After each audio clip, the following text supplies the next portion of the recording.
लिए, किसी से दोस्ती हो तो अल्लाह के लिए और दुश्मनी हो तो अल्लाह के लिए। हजरत अली रज़ी अल्लाह ताला अन्हु एक यहूदी से लड़ रहे थे, तू मुझे मार दे या मैं तुझे मार दूं, चल दोनों में लड़ाई हो रही, दोनों चल, तू तलवारें दोनों नहीं, हाथ से कुश्ती हो रही है, लड़ते लड़ते लड़ते लड़ते कभी अली ऊपर कभी अली नीचे, कभी यहूदी ऊपर कभी अली नीचे, कभी अली ऊपर यहूदी नीचे। मेरे भाइयों, इस तरीके से लड़ाई होते होते एक मौका आया कि हजरत अली ने यहूदी के सीने पर चढ़कर उसका गला दबा दिया और पकड़ के कस के और जोर से उसका गला दबाने लगे। यहूदी ने अपने मुंह में थूक जमा किया, ऐसे करके, और थूक दिया हजरत अली के मुंह पर। हजरत अली ने ऐसे थूक को साफ किया और गुस्सा आया हजरत अली को और ज्यादा, कमीना थूक रहा है, और कस के उसको दबाना चाहा। अभी तो जब दबा रहे थे, लेकिन जब उसने थूका तो और गुस्सा आ गया, लेकिन जब और गुस्सा आया तो उसको छोड़ दिया, कहा चल भाग जा, मैंने तुझे छोड़ दिया। वो पैरों पे गिर गया, कहने लगा अमीर आए अली, मेरी समझ में नहीं आ रहा है, मैंने जब थूका तो देखा आपके चेहरे पर कि आपको और गुस्सा आया, अब मैंने भी समझ लिया इस गुस्से में तो आप नहीं बचेंगे, लेकिन जब आपको ज्यादा गुस्सा आया तो आपने मुझे छोड़ दिया, ये क्या बात है? हजरत अली ने कहा जब मैं तुझसे लड़ रहा था तो अल्लाह के लिए लड़ रहा था, मैं तुझे मारना चाहता था अल्लाह को खुश करने के लिए, लेकिन जब तूने मेरे चेहरे पर थूका और मेरे चेहरे पर थूक पड़ा तो मुझे और गुस्सा आया, तो ये गुस्सा अल्लाह के लिए नहीं था, ये मेरा जाती गुस्सा था। तो मेरे ऊपर थूका, थूक रहा, तो ये मेरा जाती गुस्सा था। अगर इस गुस्से में तू मारा जाता तो वो अल्लाह के लिए लड़ाई नहीं होती, वो मेरा जाती इंतकाम होता, वो मेरा जाती बदला होता, और मैं जाती बदला नहीं लेता। जा, मैंने छोड़ दिया, अल्लाह के लिए लड़ रहा था तब तक ठीक था। तो अल्लाह के लिए लड़ाई लड़ रहे थे, जब उसमें जाती गुस्सा शामिल हुआ तो छोड़ दिया। तो जाती दुश्मनी नहीं होनी चाहिए। इन चार चीजों को नोट करिए, क्योंकि पांचवी चीज जो हम बताने जा रहे हैं वो आज हमारे मुआशरे और समाज का सबसे बड़ा अलमिया बना हुआ है। पहला शख्स अदलो इंसाफ करने वाला इंसान, दूसरा वो नौजवान जो अल्लाह की इबादत में लगा हुआ है, तीसरा वो आदमी जो अपने जिसका दिल मस्जिद की तरफ लटका हुआ है, और चौथा वो शख्स जो मोहब्बत करता है किसी से तो अल्लाह के लिए और दुश्मनी करता है किसी से तो अल्लाह के लिए। और पांचवा, नौजवानों मुआशरे में सबसे बड़ी बुराई यही, वरजुलुन दाअतहु इम्रातुन ज़ात मनसबिन व जमाल फ़क़ाल इन्नी अख़ाफ़ुल्लाह। ऐसा आदमी जिसको किसी खूबसूरत हसीनो जमील औरत ने बुराई के लिए बुलाया, ज़ात मनसबिन, शरीफ घर की, व जमाल, और खूबसूरत। बदचलन औरतों के बारे में बात नहीं हो रही है, बाजारू औरतें, पेशावर औरतें, जिस्म फरोश औरतें, उनके बारे में बात नहीं हो रही। आपके इलाके की, आपके गांव की कोई शरीफ घर की औरत, ज़ाता मनसबिन, हस्बो नसब वाली बेहतरीन शरीफ घराने की लड़की, व जमाल, और खूबसूरत औरत, अगर वो आपको बुलाती है कि आओ चलो हमारे साथ ये काम कर लो, ज़ाता मनसब, पैसे वाली, दौलत वाली, यानी वो आपको पैसा भी दे रही है, वो आपको मौका भी दे रही है, वो आपको तन्हाई में भी ले जा रही है, उसके पास सारे इंतजाम है, वो कह रही है कि मेरा रूम अलग है, मैं पैसा भी दूंगी, मेरे साथ रहो, मेरे साथ खाओ, मैं खाना भी दूंगी, और मेरे साथ तुम गलत काम करोगे मैं तुम्हें इसकी उजरत भी दूंगी, और खूबसूरत भी है, ज़ात मनसबिन, यानी ऐसी औरत ने आपको बुलाया जो खुद अमीर है, जो खुद शरीफ है, जो खुद पैसे वाली है, और जो खुद बहुत ऊंचे घराने की है, और खूबसूरत और हसीन और जमील है। आपके पास कुछ नहीं लेकिन वो आपको दावत दे रही है, आपके पास मौका नहीं लेकिन वो मौका दे रही है, आपके पास तन्हाई की जगह नहीं लेकिन वो आपको तन्हाई की जगह दे रही है। ये सब कुछ होने के बाद फिर आपने ऐसी खूबसूरत, ऐसी हसीन और जमील, और ऐसी जात और मनसब और हसब और नसब वाली और ऐसी शरीफ औरत को देखकर कहा, हट चल भाग यहां से, इन्नी अखाफुल्लाह, मेरा रब मुझे देख रहा है, मैं अल्लाह से डरता हूं, मैं तेरे करीब नहीं जा सकता, मैं ये गलत काम नहीं कर सकता। ऐसी औरत की दावत का इनकार करने वाला और ऐसी औरत के दिल और इरादे को पूरा न करने वाला शख्स अल्लाह के अर्श के साए में होगा, अल्लाह के अर्श के साए में होगा। इमाम इब्ने सीरीन का नाम सुने, बहुत बड़े बुजुर्ग गुजरे हैं, बहुत खूबसूरत थे, बहुत हसीन और जमील थे। ये जिस बस्ती में रहते थे बज़ाज़ी का काम करते थे, कपड़े की गठरी को सर पे लाद कर गली गली मोहल्ले मोहल्ले में जाकर बेचा करते थे, और किसी मस्जिद के इमाम भी थे, लेकर गली गली बेचा करते थे।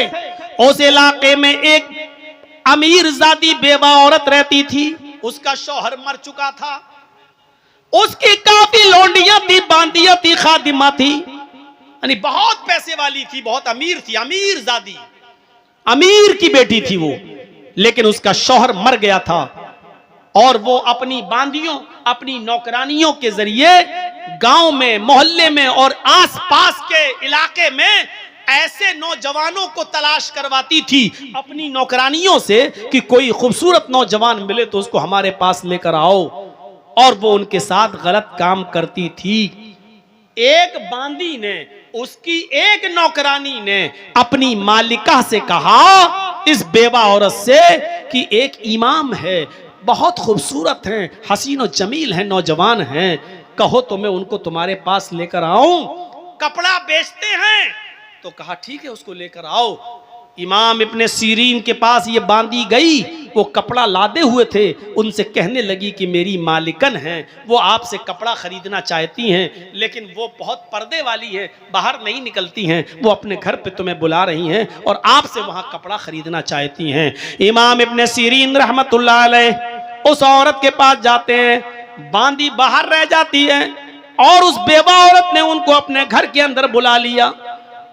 ये कपड़ा दिखाने लगे, देखो बहन, देखो देखो, कपड़ा खोल खोल के उनको दिखाने लगे। और उसको तो कपड़ा लेना ही नहीं था। जब उसको कपड़ा लेना नहीं था तो वो दिल लगी की बातें करने लगी, बहलाने फुसलाने की बातें करने लगी, उनको अपनी तरफ माइल करने लगी और कहने लगी मुझे कपड़ा खरीदना ही कब है, आइए मेरे करीब होइए और मेरे साथ जिमा कीजिए, मेरे साथ हम बिस्तरी कीजिए। इमाम इब्ने सीरीन ने सारे कपड़े की गठरी बांधी और उसको पैक करके रखा और फिर उनको वाज करने लगे, नसीहत करने लगे। इन्नल हम्दुलिल्लाह नहमदुहु व नस्तईनुहु व नस्तगफिर, पूरा खुतबा दे डाला और जिना की मजम्मत पर कुरान की आयतें पढ़ पढ़ के उसको बताई और बहुत सी बातें बताने के बाद जहन्नम का अजाब, कब्र के अजाब के बारे में बताया, सब कुछ सुनाया। लेकिन उस बेवा औरत पर कोई फर्क नहीं पड़ा, उसने कुछ नहीं देखा। वो बार बार कहती रही ठीक है, अल्लाह गफूर रहीम है, माफ करने वाला, तुम आओ पहले मेरे पास, तुम आओ पहले मेरे करीब। जब देखा कि वाज और नसीहत का कोई फर्क नहीं पड़ा और ये औरत माइल है, ये जिना पर आमादा है, तो कहने लगे कि अब बचने का कोई रास्ता भी नहीं है। तो इनके दिमाग में ख्याल आया, आए नौजवानों, अल्लाह वाले कैसा कैसा काम कर गए जिना से बचने के लिए, और हम तो ये तसव्वुर भी नहीं कर सकते। इमाम इब्ने सीरीन कहते हैं अच्छा ये बताओ कि तुम्हारा बाथरूम कहाँ है? मुझे बहुत सख्त लैट्रीन लगी हुई है, मुझे क़ज़ाए हाजत के लिए जाना है, मैं लैट्रीन से फारिग होने के बाद आता हूँ, तुम्हारे पास बैठता हूँ। अच्छा ठीक है, ये है, उसने बता दिया। जब लैट्रीन से निकले तो किचन में घुस गए। किचन में जो नाली थी जिसमें बहुत ज्यादा कचरा अचड़ा जमा हो जाया करता था, उसमें काले रंग की स्याह कीचड़ जमी हुई थी नाली में। इमाम इब्ने सीरीन उसी किचन की नाली के पास बैठ गए और उस नाली से स्याह रंग की काली कीचड़ निकाल कर उन्होंने अपने चेहरे पे मल ली, अपने कपड़ों पे मला, अपनी दाढ़ी आड़ी पे मला और पूरी तरीके से अपने आप को लथपथ कर लिया कीचड़ से। और इसी गंदगी की हालत में उस औरत के पास आए, चलो आओ मिलते हैं, कहाँ मिलें? उसने कहा हट हट, बदबू आ रही, हट, ये क्या करके आया तू? ये जल्दी से कपड़े की गठरी उठाई और भाग गए। और फिर जब गांव में पहुंचे तो एक कुएं से पानी खींचा और वहां जाकर उन्होंने अपने कपड़े धोए और वहां जाकर वो नहाए धोए और उन्होंने गुस्ल किया और अल्लाह का शुक्र अदा किया कि आय अल्लाह, आज तूने मुझे एक औरत के शर्र फितन से तूने मुझे बचा लिया, आज मैं जिना जैसी बदकारी से महफूज हो गया। मेरे प्यारे साथियों, जिना से बचने के लिए गौर करो कि वो औरत, इमाम इब्ने सीरीन अगर उसका इरादा पूरा कर देते तो पैसा भी देती, तन्हाई भी दे रही थी, अमीर भी थी, कपड़ा भी नहीं खरीदती और पैसा भी दे रही थी उनको, सब कुछ। लेकिन इमाम इब्ने सीरीन के पास सब कुछ था, मौका था, तन्हाई थी और वो बेवा औरत खूबसूरत भी थी, लेकिन इन सब के बावजूद अल्लाह का खौफ था और अपने आप को बचाया। उससे कहा, अल्लाह से डर, ये जिंदगी चंद दिनों की है, अल्लाह की मुंह दिखाना है। नसीहतें की लेकिन वो नहीं मानी। मेरे प्यारे साथियों, तब इमाम इब्ने सीरीन ने अपने आप को ऐसे बचाया। नौजवानों, इस जिनाकारी और बदकारी के रास्ते से अपने आप को बचा लेने वाला और किसी खूबसूरत औरत की दावत पर यह कह देने वाला कि इन्नी अखाफुल्लाह, मैं अल्लाह से डरता हूं, ऐसा शख्स भी कयामत के दिन अल्लाह के अर्श के साए में होगा। बुखारी शरीफ के अंदर एक वाकया आया है, जब मरसद इब्ने अबी मरसद एक सहाबी हैं, ईमान लाए, इस्लाम कबूल किया, तो अल्लाह के रसूल ने उनसे कहा कि तुम मक्के जाओ और मक्के में हमारे बहुत से मुसलमान सहाबा कैद है, काफिरों के चंगुल में हैं, उनसे छुड़ाकर चुपके चुपके मदीने की तरफ लाओ, उनको वहां से छुड़ाओ। तो ये रात में मक्के पहुंचते थे और रात में जाते थे, चुपके से किसी घर में घुसते थे, जहां कोई मुसलमान साहबी कैदी होता था उसको उठाकर लाते थे और फिर उसकी बेड़ियों को तोड़ते थे और फिर उसको मदीना भेज दिया करते थे। क्योंकि इस्लाम लाने से पहले खुद ये चोर थे, इस्लाम लाने से पहले खुद ये चोर थे, इनको बेड़ियां तोड़ने में महारत थी, ये जानते थे। तो अल्लाह के रसूल ने इनसे वही काम लिया कि तुम अब मुसलमान सहाबा की बेड़ियां तोड़कर उनको काफिरों से छुड़ाओ, उनके ऊपर जुल्म कर रहे हैं वो काफिर, उनको छुड़ाओ। तो एक दिन ये मक्के के अंदर पहुंच गए और उसी जगह चले गए जहां मुसलमान साहबा कैद थे। रात की तारीकी का फायदा उठाया और एक दीवार के पीछे छिप गए। चांदनी रात थी, रात के अंधेरे में एक औरत निकल के आई, उसने दीवार के पीछे एक साया देखा, समझ गई कि इस दीवार के पीछे कोई आदमी बैठा है, उस आदमी का साया यहां आ रहा है। वो गई दीवार के पीछे, क्या देखती है कि एक आदमी बैठा हुआ है और देखते ही उसको पहचान गई। कहने लगी, तुम तो मरसद हो, तुम तो मरसद हो। मरसद ने देखा, मरसद भी पहचान गए, कहने लगे, तुम तो अनाक हो, तुम तो अनाक हो। कहां? जमाने जाहिलियत में जब मरसद इस्लाम नहीं लाए थे तो इस औरत के साथ उनके नाजायज ताल्लुकात थे, कई मर्तबा इस औरत के साथ मिल चुके थे, लंबे तलंगे, लंबे चौड़े थे, वो अनाक उनकी दीवानी थी। इतने दिनों के बाद आज देखती है, कहती है, मरसद पुरानी यादें ताजा हो गई, कितने साल के बाद तुम आए हो, चलो हमारे घर चलो, हमारे घर में कोई नहीं, आज की रात हमारे साथ सो जाओ, वही रात गुजारो। मरसद इब्ने अबी मरसद कहते हैं, क्या या नाक, अब इन हाथों ने मोहम्मद रसूलुल्लाह के हाथों को छू लिया है, ये हाथ मोहम्मद रसूलुल्लाह से टच हो चुके हैं, इन हाथों ने मोहम्मद रसूलुल्लाह से मुसाफा कर लिया है। आया नाक, अब हराम औरत की तरफ मैं हाथ नहीं बढ़ा सकता, आया नाक बेहतर है कि तुम चली जाओ। अनाक कहने लगी, अच्छा अब तुम बदल गए हो, मेरी आरज़ू और मेरे अरमानों का तुम गला घोंट रहे हो, इतने सालों के बाद आए हो, अगर तुमने मेरे इरादे और मेरे अरमान और मेरी आरज़ुओं को पूरा न किया तो मैं चिल्ला दूंगी। मरसद इब्ने अबी मरसद कहते हैं कि कुछ भी करो लेकिन अब मैं तुम्हारे साथ जिना नहीं कर सकता है, मैं मोहम्मद रसूलुल्लाह सल्लल्लाहु अलैहि वसल्लम, इन आंखों ने मोहम्मद रसूलुल्लाह का दीदार कर लिया है, अब ये हराम चीज की तरफ उठेगी भी नहीं हमारी नजरें। अनाक कहती है, आए खैमे वालों उठो, आए गांव वाले उठो, एक आदमी आया है तुम्हारे कैदियों को चुरा रहा है, तुम्हारे कैदियों को उठाकर ले जा रहा है। अनाक की आवाज सुनकर मोहल्ले वाले और गांव वाले उठने लगे, दौड़ने लगे। मरसद इब्ने अबी मरसद ने जब उनको आता हुआ देखा तो वो भाग गए, एक पहाड़ की तरफ चले गए और पहाड़ के ऊपर चढ़ने के बाद उनको एक गार नजर आई तो वो पहाड़ से नीचे उतरकर उस गार के अंदर छिप गए। वो लोग पहाड़ के ऊपर तक आए, उनको गार का दरवाजा नहीं दिखाई दिया। उन्होंने, गांव वालों ने उस पहाड़ के ऊपर खड़े होकर पेशाब भी किया। मरसद इब्ने अबी मरसद कहते हैं, बुखारी की रिवायत है, वो पेशाब कर रहे थे और उनका पेशाब हमारे सर पर आ रहा था। वो पेशाब कर रहे थे और उनका पेशाब हमारे सर पर गिर रहा था, लेकिन मैं टसमस नहीं कर रहा था। अगर मैं थोड़ा बहुत हिलता तो वो मुझे पहचान लेते और देख लेते। मैं ऐसे ही छुपा रहा, यहां तक कि कुछ देर के बाद वो सब चले गए। रात काफी हो गई और वो सब चले गए, अनाक भी चली गई, ये सोचकर कि अब तो मरसद इब्ने अबी मरसद भाग गया है। फिर थोड़ी देर के बाद मैं गार से निकला और फिर मैं अपने काम में लग गया।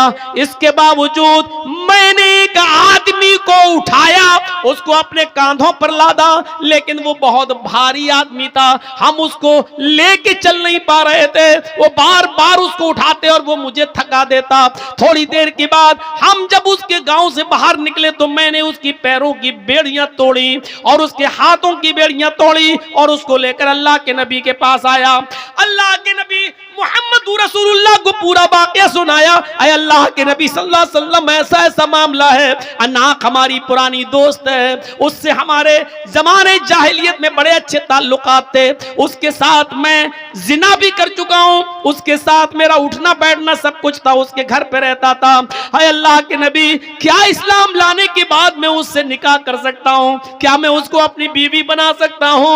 आप इजाजत दीजिए कि मैं अनाक को अपनी बीवी बना लूं। अल्लाह के नबी सल्लल्लाहु अलैहि वसल्लम खामोश रहे कि आए मरसद, इंतजार करो, अल्लाह रब्बुल आलमीन की तरफ से अगर कोई हुक्म होता तो मैं तुम्हें बताता हूं कि तुम अनाक से निकाह कर सकते हो या नहीं निकाह कर सकते हो। यहां तक कि अल्लाह रब्बुल आलमीन ने कुरान में यह आयत नाजिल फरमा दी कि अज़ानी ला यनकिहु इल्ला ज़ानियतन औ मुशरिकतन, कोई जानी किसी जानिया ही से निकाह कर सकता है और किसी मुशरिका से ही, और कोई जानिया औरत किसी जानी मर्द से ही निकाह कर सकती है, या जानी या मुशरिक मर्द से निकाह कर सकती है। आए मरसद, तुम ईमान ला चुके हो, तुम मोमिन हो चुके हो, और किसी मोमिन के लिए जायज नहीं है कि किसी जानिया और बदचलन औरत से, किसी जानिया और मुशरिका से निकाह करे। लिहाजा अल्लाह ताला ने तुम्हें अनाक के साथ निकाह करने से मना कर दिया है। तुम अनाक को अपनी बीवी नहीं बना सकते हो। मेरे प्यारे साथियों, गौर करो किस तरीके से अपने आप को जिना से बचाया। जंगल में मौजूद बड़ी खूबसूरत औरत अनाक, दोस्ती भी रह चुकी है जमाने जालियत में, और वो कह भी रही है मेरे घर में कोई नहीं है, चलो। अकेला, तन्हाई का मौका, दिल के सारे दरवाजे खुले, पूरा चांस और पूरा मौका भी दे रही है। लेकिन मरसद इब्ने अबी मरसद क्या कह रहे हैं? अल्लाह से डर, मैंने अल्लाह के रसूल के हाथों को छुआ है, अब ये किसी हराम चीज को नहीं छू सकते हैं। ये लोग अल्लाह के अर्श के साए में होंगे। लिहाजा वो नौजवान, वो आदमी जिसको किसी खूबसूरत लड़की ने बुराई के लिए बुलाया और उसने ये कह दिया कि मैं अल्लाह से डरता हूं, इन्नी अखाफुल्लाह, तो ऐसा शख्स भी कयामत के दिन अल्लाह के अर्श के साए में होगा। 5 चीजें हो गई, 2 चीजें और रह गई, इनका भी खुलासा कर दूं। वरजुलुन तसद्दक़ बिसदक़तिन फअख़फ़ाहा, किसी ने अगर सदका किया, किसी को दिया चुपके से, इतने चुपके से दिया कि दाएं हाथ से दिया बाएं को भी खबर ना हो, तो ऐसा शख्स जो चुपके चुपके किसी को सदका करता है, किसी की गरीब की मदद चुपके से करता है, ऐसा शख्स भी अल्लाह के अर्श के साए में होगा। ये नहीं रमजान के महीने में किसी गरीब की मदद कर रहे हैं, 5 किलो आटा, 2 किलो तेल, 1 किलो चीनी, शरबत की बोतल, खजूर, और उसका व्हाट्सएप पे फोटो खींच के व्हाट्सएप पे भी डाल रहे हैं। आज मैंने 20 लोगों को किट दी है, आज मैंने 50 लोगों को गल्ला पहुंचाया है, आज हमने 50 लोगों को, गरीब लोगों को साड़ी दी है। मेरे भाइयों, ऐसे लोग अर्श के साए में नहीं होंगे जो अपने नेकियों की नुमाइश करते फिरे और जिसको दे रहे हो उसको भी जलील करते फिरे बेचारे को। अरे किसी गरीब को दे दो, न तुम्हारी बीवी को पता चले, न जिसको दे रहे हो उसके बारे में किसी को पता चले कि उस बेचारे की मदद की है। उसका पर्दा रहने दो, इस तरीके से दो दाएं हाथ से कि बाएं को भी खबर ना हो, यानी कानो कान, हमारे जबान में बोला जाता है ना, कानो कान किसी को खबर ना हो, इस तरीके से सदका करो। बुखारी की एक रिवायत है कि एक शख्स कहता है, आय अल्लाह आज की रात मैं सदका करूंगा और मैं चुपके से दूंगा, किसी जरूरतमंद को दूंगा। फिर वो रात में उठा और चुपके से निकला और उसने एक जरूरतमंद को रात में देखा, उसके हाथ में उसने अपना सदका, अपना ज़कात का माल, अपना सदका का माल उसको दे दिया। सुबह जब वो मार्केट की तरफ गया तो रास्ते में बातें हो रही थी, कुछ लोग कह रहे थे, देखो अल्लाह का नेक बंदा बेचारा रात में किसी को सदका देने के लिए निकला, वो चाहता था कि किसी गरीब को दूं, लेकिन किसी चोर को दे दिया उसने। इसने कहा, अल्लाह मेरी नीयत तो नहीं थी चोर को देने की, मेरी नीयत तो थी गरीब की मदद करने की, लेकिन अब धोखे से चोर के पास पहुंच गया तो मैं क्या कर सकता हूं। अल्लाह आज मैं फिर निकलूंगा और किसी गरीब की मदद करूंगा। दूसरे दिन वो फिर रात में निकला चुपके से, आज फिर किसी गरीब आदमी को उसने देखा जो रात में मौका, उसने पूछा तुम जरूरतमंद हो? कहा हाँ। उसने सदके का माल उसको दे दिया। सुबह होकर रास्ते में फिर बातें हुई कि देखो आज भी बेचारा धोखा खा गया, कोई निकला और किसी गरीब की मदद करना चाहता था लेकिन धोखा खा गया। आज तो उसने एक बहुत बड़े अमीर के हाथ में पैसा पकड़ा दिया, आज तो बहुत बड़े अमीर की मदद कर दी, जबकि सदका तो गरीब के लिए है, लेकिन धोखा खा गया, उसने अमीर को दे दिया। इसने कहा, अल्लाह मैं किसी गरीब की मदद करना चाहता था लेकिन आज भी धोखा खा गया, पता नहीं क्या हो रहा है। हाय अल्लाह मेरे किसी के चेहरे पर तो लिखा नहीं है कि कौन अमीर कौन गरीब। अब मेरे पास और भी सदके का माल है, आज की रात में निकलूंगा, तू मेरी मदद करना और किसी मुस्तहिक तक पहुंचा देना, जो मुस्तहिक हो, जो उसका जो गरीब हो। हाय अल्लाह मैं चुपके ही से दूंगा, इस तरह दूंगा कि किसी तीसरे को पता नहीं चलना चाहिए। वो रात की तारीकी में तीसरे दिन भी निकला और जब तीसरे दिन निकलता है तो फिर किसी गरीब को ढूंढता है तो क्या देखता है कि एक औरत बैठी हुई है, मायूस है, परेशान हाल है। ये उस औरत के पास गया, कहता बहन इतनी रात में तुम अकेली मजबूर नजर आती हो। उसने कहा कि मैं बहुत मजबूर औरत हूं, मेरी मजबूरी का फायदा मत उठाओ, रात के अंधेरे में मेरे साथ मजबूरी का फायदा मत उठाओ, जाओ यहां से। उसने कहा मैं मजबूर ही इंसान को देख रहा हूं, 2 दिन से मैं बराबर धोखा खा रहा हूं, ये लीजिए। उसने चुपके से सदके का माल उस औरत को दे दिया। खुश था कि आज तो मेरा सदका किसी अच्छी जगह पहुंच गया, किसी सही जगह पे चला गया। सुबह होती है तो जैसे ये मार्केट की तरफ गया, लोगों में चर्चे हो रहे थे, तुम्हें मालूम है? कहा नहीं। कहा क्या हुआ? कहा अल्लाह का नेक बंदा आज भी बेचारा सदका करने निकला और किसी गरीब की मदद करना चाहता था, लेकिन आज उसने एक बदचलन और बदकार औरत को सदका कर दिया, अपना माल किसी जानी और बदचलन औरत को दे दिया। उसका काम रात में रोजाना निकलने का है और कस्टमर तलाश करके जिस्म बेचती है, उनसे पैसा लेती है। इसने कहा अल्लाह मुझे सवाब नहीं मिले तो गुनाह भी मत देना, इसलिए कि मेरी नीयत तो अच्छी थी गरीब की मदद करने की, लेकिन मैं 3 दिन धोखा खा गया और अब मेरे पास ज़कात का सदके का सारा माल भी खत्म हो गया। अगर तू मुझे सवाब न दे तो गुनाह भी मत देना, क्योंकि मैंने जानबूझकर किसी अमीर की, चोर की और बदकार औरत की मदद नहीं की। जब रात में ये सोया तो ख्वाब देखता है कि कोई कह रहा है, बुखारी की हदीस, रात में ख्वाब देखता कोई कह रहा है तू मायूस मत हो, नादिम मत हो, अल्लाह ने तेरे सदके को कबूल कर लिया। हो सकता है कि जिस चोर ने चोर को तूने सदका किया, हो सकता है कि वो चोर तेरे सदके का माल पाकर अपनी चोरी से तौबा कर ले। हो सकता है जिस अमीर आदमी को तूने सदका दिया वो तौबा कर ले और उस पैसे को गरीब और मिस्कीनों में खर्च कर दे।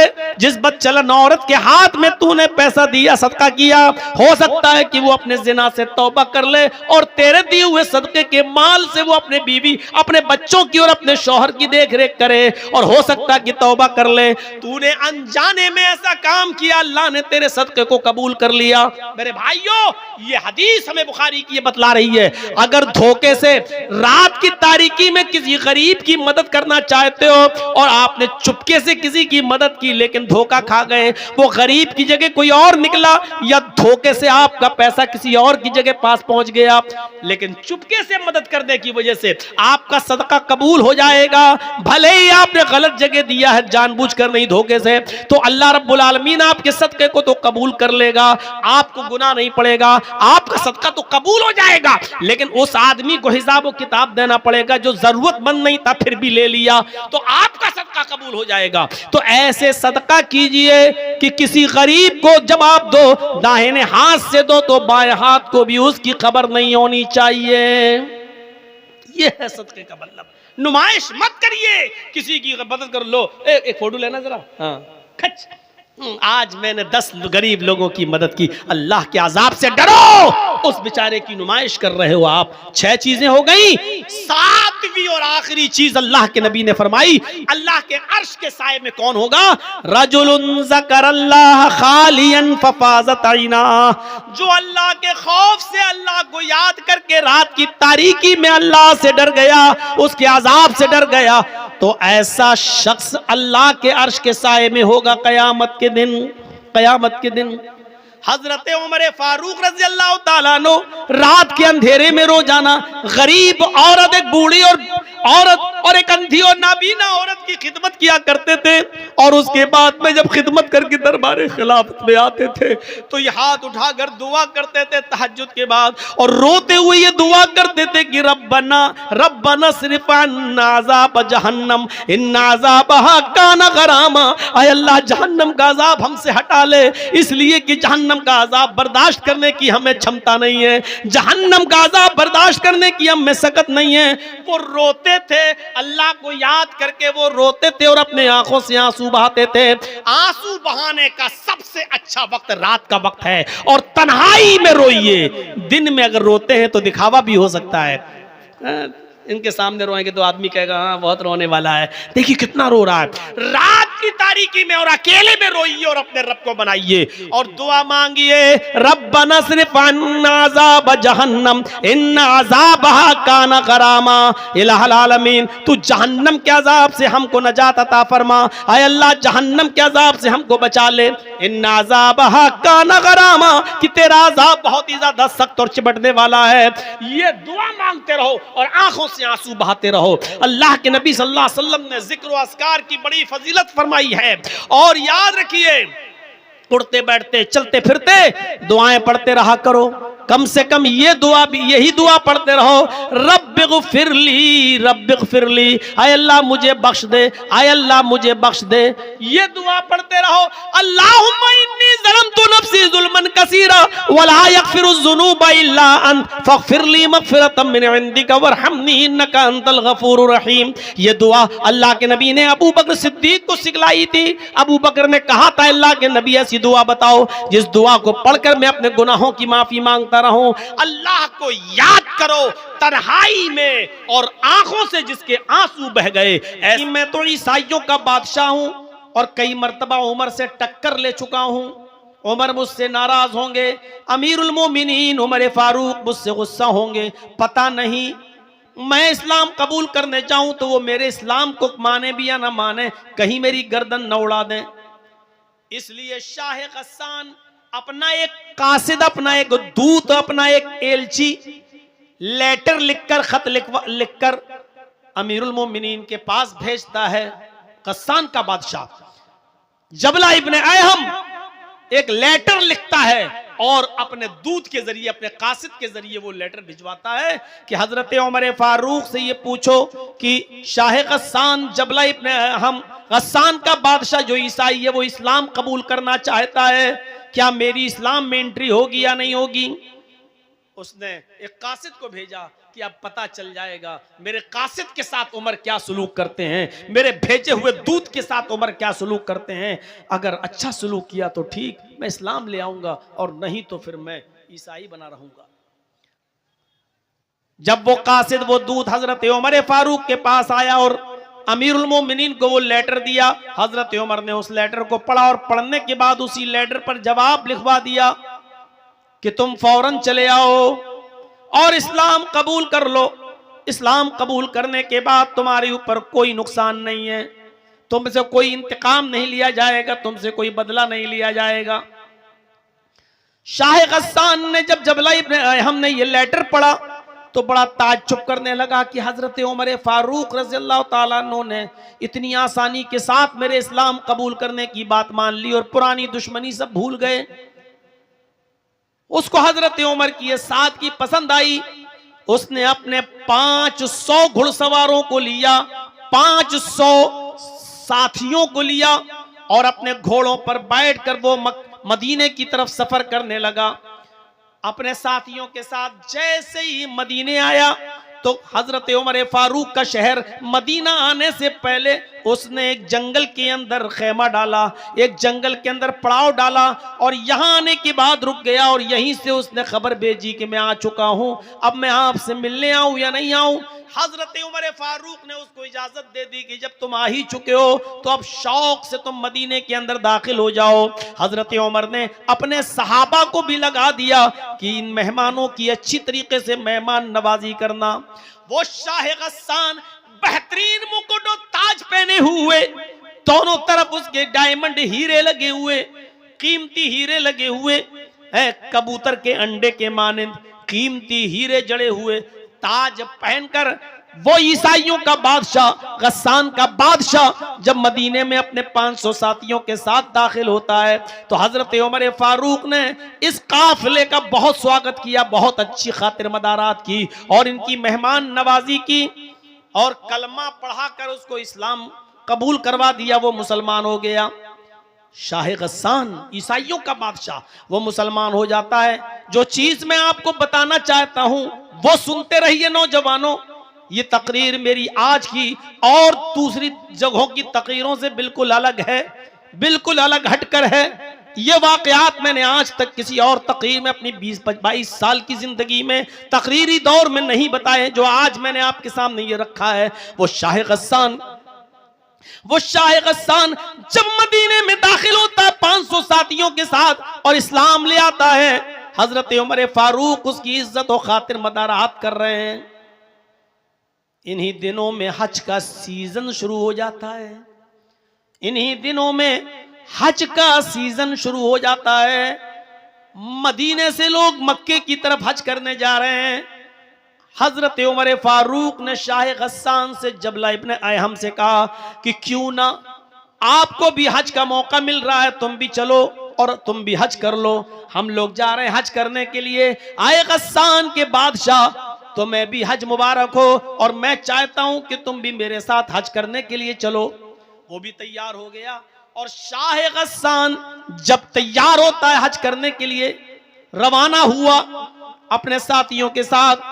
और ये सब लोग जब मक्के में पहुंचे तो अलग अलग हो गए। चलो जाओ, अब तवाफ के बाद मिलेंगे, उम्रे के बाद मिलेंगे, बाद में मुलाकात होगी। हजरत उमर भी तवाफ करने लगे और खाने काबा पहुंचने के बाद शाह गस्सान भी तवाफ करने लगा। एक खूबसूरत लुंगी पहने हुए था एहराम की शक्ल में, ऊपर एक चादर डाले हुए था और बेहतरीन किस्म की एक लुंगी पहने हुए था। बादशाह था, चूंकि वो पैसों की उसके पास कोई कमी नहीं थी। वो तवाफ करने लगा। दौरान तवाफ एक नौजवान सहाबी से, जो अराबी था, जो देहाती था, वो नौजवान सहाबी भी तवाफ कर रहा था। भीड़ ज्यादा होने की वजह से इस नौजवान आदमी का पैर शाह गस्सान की लुंगी के ऊपर रख गया। ऐसे वो तवाफ हो रहा था तो ऐसे वो पैर से लुंगी दब गई, शाह गस्सान की लुंगी दब गई। शाह गस्सान जब आगे बढ़ा तो उसकी लुंगी खुल गई।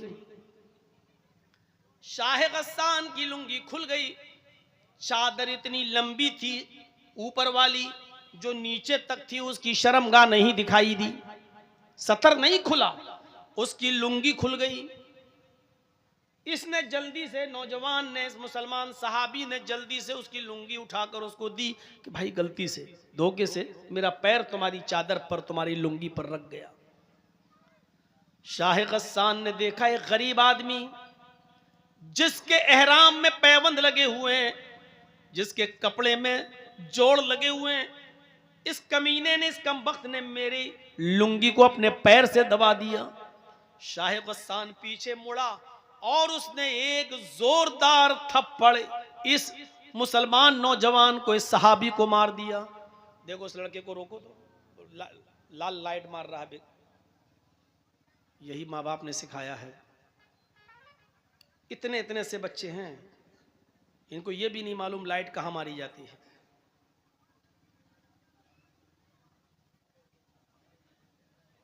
उसने एक जोरदार थप्पड़ इस नौजवान को, इस देहाती मुसलमान सहाबी को मारा। थप्पड़ इतनी जोर का लगा कि उस नौजवान देहाती सहाबी की आंख फूट गई, उसकी एक आंख बाहर आ गई। वो नौजवान उस वक्त कुछ नहीं बोला, खामोश रहा और उसने अपना तवाफ पूरा किया। उसके बाद फिर वो अपने कबीले में गया। कबीले की लड़ाई बहुत बुरी होती है। जब वो अपने कबीले में पहुंचा तो लोगों ने पूछा कि तुम्हारी आंख कैसे फूटी। उसने बताया कि ऐसा ऐसा मामला हो गया। और शाह गस्सान ने, गस्सान के बादशाह ने एक थप्पड़ मारा और थप्पड़ इतनी जोर से मारा कि मेरी आंख फूट गई। पूरे कबीले के लोग आग बगूला हो गए। अरे नया नया इस्लाम लाया और इतनी हेकड़ी, हमारे आदमी को मारेगा। ये तमाम के तमाम लोग हजरत उमर फारूक के पास मक्के आ गए। हजरत उमर फारूक के सामने मुकदमा दायर कर दिया कि आपके शाह गस्सान जो अभी कुछ दिन पहले मदीने में इस्लाम लाया है, उसने धोखे से हमारे नौजवान का पैर उसकी चादर पे पड़ गया और उसकी लुंगी खुल गई। लेकिन उसने पलटकर इतनी जोर से थप्पड़ मारा कि हमारे साथी की, इस देहाती नौजवान की आंख फूट गई। मुझे इंतकाम चाहिए, बदला चाहिए। हजरत उमर फारूक ने शाह गस्सान को बुलाया। गस्सान का बादशाह तलब किया गया जो मुसलमान हो चुका है। और फिर यूं दोनों में गुफ्तगू होती है। हजरत उमर फारूक ने फरमाया, आए शाह गस्सान, आए जबला इब्ने अहम, तुम्हारे बारे में ये शिकायत मिली है, क्या ये सही है? कहने लगा वो जबला, अमीरुल मोमिनीन, इस नौजवान देहाती आदमी ने मेरी चादर पर पैर रख दिया। मैं आगे बढ़ा, मेरी लुंगी खुल गई, मेरी चादर खुल गई। मैंने इसको एक थप्पड़ मार दिया है। हजरत उमर फारूक ने कहा, शाह गस्सान, इस नौजवान ने यह बता दिया है कि हां मेरा पैर उसकी चादर पर रख गया था, लेकिन मैंने जानबूझकर ऐसा नहीं किया, धोखे से ऐसा हो गया। एक मामूली सी गलती की इतनी बड़ी सजा तुमने उसको दे दी कि उसकी आंख का ढेला बाहर आ गया, उसकी आंख फूट गई। शाह गस्सान कहने लगा, एक गरीब आदमी की आपको इतनी फिक्र क्यों हो रही है? हजरत उमर फारूक कहते हैं कि इस्लाम लाने के बाद अमीरी गरीबी इस्लाम में नहीं चलती है। आए शाह गस्सान, इस्लाम जितना अमीरों के लिए उतना ही गरीबों के लिए है, और मुझे इसको इंसाफ दिलाना है, इसको न्याय मिलना चाहिए। शाह गस्सान ने कहा, ठीक है, तो फिर बताइए कि मुझे क्या करना होगा, बताइए मैं क्या करूं, इंसाफ का तकाजा क्या है, क्या करूं? हजरत उमर फारूक ने कहा, शाह गस्सान, इस नौजवान से, इस देहाती से, इस सहाबी से, इस बेचारे गरीब आदमी से माफी मांग लो। अगर माफी देता है तो ठीक, वरना उसको कुछ ले देकर उसको राजी कर लो। अगर माफ करता है तो ठीक, और माफ नहीं करता है तो उसको कुछ ले देकर राजी करो।